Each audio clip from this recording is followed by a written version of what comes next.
Welcome to another episode of Montana Shares, your opportunity to find out about the nonprofits that make our state so great. Today I've got Charlene with me from the Montana History Foundation. Welcome, Charlene. Thanks for having me. So let's find out about Montana History Foundation. Give us the high-level view of what you do. Well, the Montana History Foundation is a private, independent 501c3, so we're a private foundation, but we raise money and we make grants across the state of Montana for history projects. Okay, so give us some examples of the type of history projects that you try to help out on.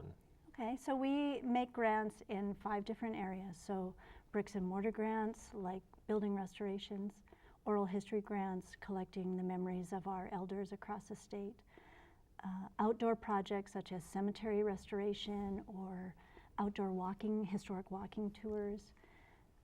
We make grants for all kinds of history projects like exhibits in museums, research, collections, artifact restoration, and document conservation. So a wide variety of projects across the state.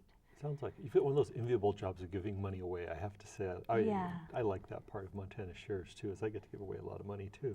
It's a wonderful thing to do, and to give money for great projects that the public benefits from all over our communities. Let's go a little deeper into this. Kind of how big of grants do you give? What kind of examples? What areas do you serve? Things like that. So we give grants of $500 to $5,000 every year, and we give out $100,000 approximately a year. So this year we gave out $111,000 in grants to 35 projects across the state of Montana. So a good example will be, we have a great and exciting new project in Red Lodge. So the oldest school, I think in Carbon County, but certainly the first school in Red Lodge, is a one-room schoolhouse. It's a log cabin in Red Lodge. And the Carbon County Historical Society came to us and said, could we have some money? Would you make us a grant to this schoolhouse is on a private person's property, on a residential lot. We would like to, and he wants to use the lot for other things, obviously. He wants to build a garage or something. Mm-hmm. So would you give us some money to move that building? We would like to hire a historic consultant, a preservationist, to come in, run a workshop, have students and volunteers learn from that person, disassemble it, so he'll train them, disassemble this building, mark it, move it, and reassemble it. So great community project, because volunteers from the community, students from nearby, the preservation consultant from another community, sharing his knowledge, teaching people, moving it, and then providing public access. So they're going to pick up this building, take it apart, move it, and reassemble it so the public can really enjoy it. So we're very excited about that. Give us another example. I like the examples, truthfully. Okay, so another example, this year we gave a grant to the Huntley project out just east of Billings to gather the history, oral history of descendants of the original Huntley irrigation project homesteaders. So they have identified a group of homestead descendants who are anywhere from 90 to 105 years old, so a very at-risk group, to gather their memories and experiences of growing up on that really instrumental big project for irrigation and dryland homesteading in eastern Montana. So that's another one we're really excited about this year. It's very diverse. I really like that very you've got diverse. such a diverse granting properties. So you've just sort of wrapped this up for a year. Tell us a little bit about the future, if people are interested, what the deadlines are, what the application process is like, and things like that, and where to find information.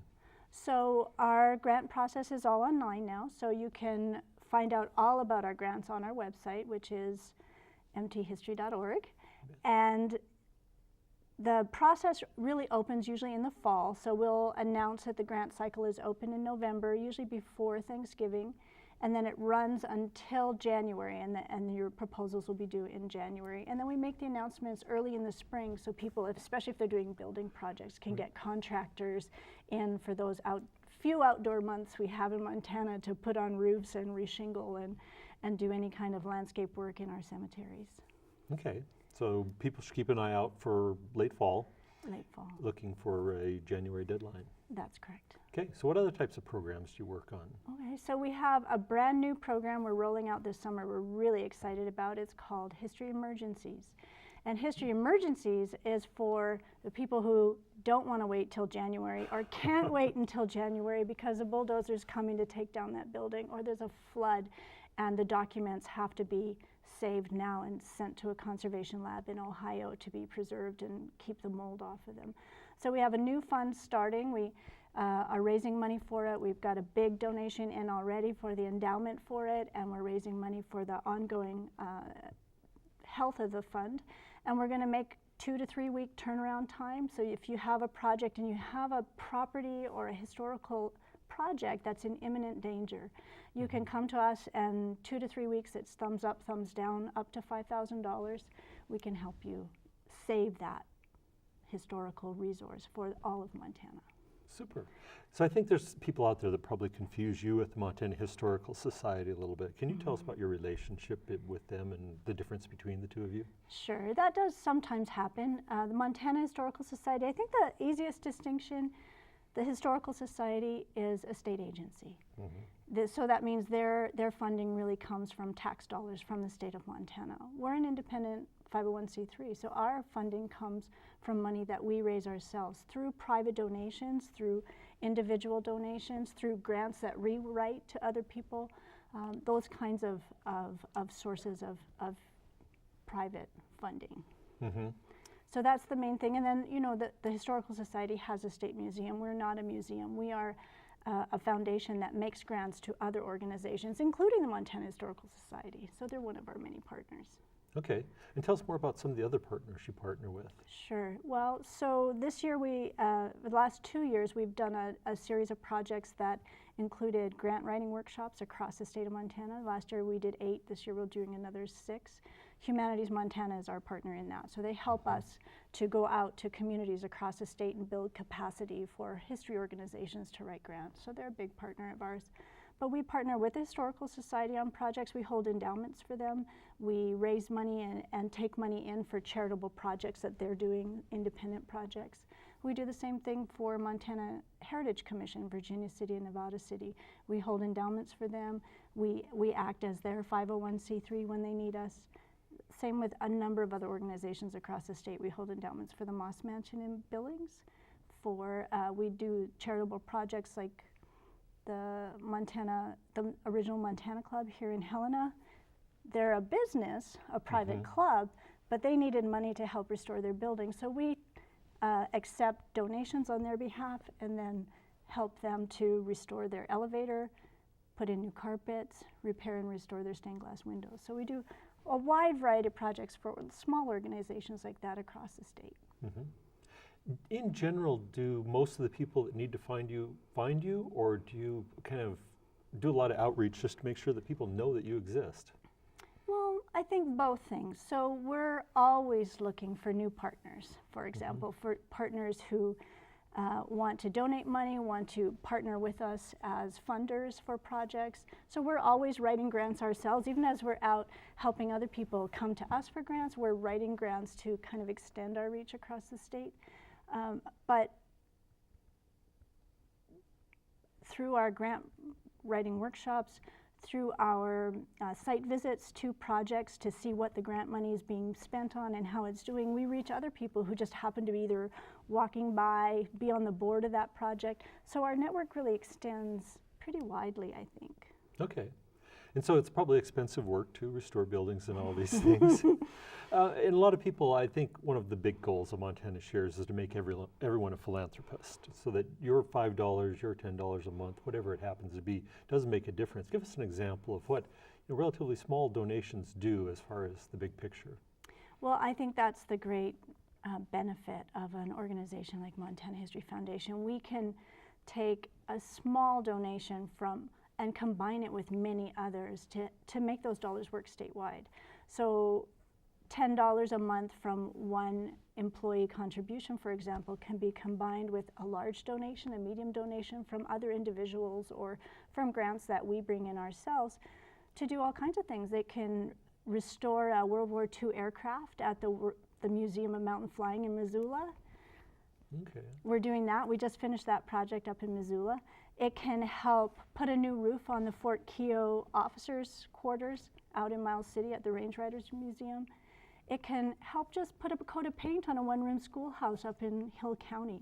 So it can, $10 can turn into $5,000 for a grant pretty easily, but many of our organizations across Montana only need small grants because their projects are small.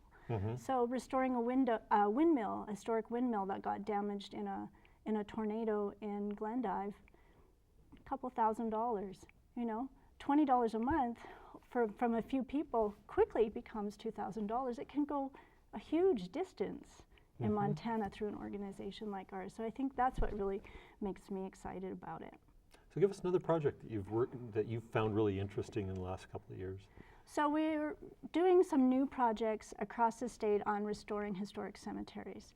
And it seems to me, you know, in Montana and everywhere, you know, death and taxes are the two things we know are going to happen to all of us. But cemeteries are where communities come together and where people can really invest in their own communities, and they can also get outside, right?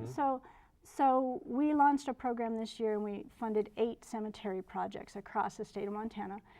2 of those projects are down in Virginia City and Nevada City. One project is really looking at the boundaries and identifying where ethnic cemeteries existed within the broader cemetery landscape in Virginia City. And the other is to document undocumented graves in Nevada City in the cemetery, which might be the oldest cemetery in Montana, or our non-native cemetery anyway in Montana. So it's a place where people can come together, do research, get outside, really get a feel for, you know, who's come before you and who will come after you, because these cemeteries are still active burial sites. So it's a wonderful kind of way to connect the generations, kids, dogs, historians, you know, young people, old people can all come together and sort of feel the history of their community, and then, you know, ultimately become part of it, right? Right. As we all will someday. You bet. I know I've been to the Elkhorn Cemetery, and I found it fascinating because I think there's something that wiped out a lot of kids up there. And I think it would be nice to be able to know what that was, because there was some documentation of it, as opposed to just hearing the stories. And I know that you could see that there was lots of youth deaths in a certain time frame. It had to do with some sort of polluted water, I believe, or some disease in the water. So I can definitely see what you're going for trying to document that and make it more accessible to the people that are visiting them. Absolutely, and you know, that's a big part of our heritage tourism, are these outside sites. So we have beautiful cemeteries in some of our ghost towns like Elkhorn and Phillipsburg and Garnett. All of these places had cemeteries, right? If people lived there, they died there, and their children died there. So you're talking about the Elkhorn one. That I think that one was either influenza or diphtheria epidemic, maybe cholera. But we've had all of those in Montana at different times, typhoid epidemics that come through from unsanitary conditions. And children typically get wiped out in those kinds of things, or large numbers of children will be buried from that same time period. So documenting that is really interesting, and that's part of a community's history. So coming together to document that, share that knowledge, ask the elders about those scenarios because they remember, and then sharing that for future generations. So it's kind of where oral history, historic preservation and built environment history, and documentary history in the library and archives research really come together. So yeah, we're excited about these projects. That sounds wonderful. So is there anything else you want to add to this before we wrap it up? I think, you know, for us, getting out to the communities, spreading the word that it's not just about fundraising, although that's a big part of what we do. It's about putting Montana's historic resources in the front and center, connecting that to economic development in our communities. Many of our rural communities have beautiful historic resources in their old buildings, in their museum collections, in their cemeteries. And it's connecting those collections and the preservation of those collections and those buildings with donors to really preserve Montana history for the future. Well, great. Well, thank you for the work that you do. Thank you. And thank you for tuning in today and finding out about another one of our great nonprofits in the community.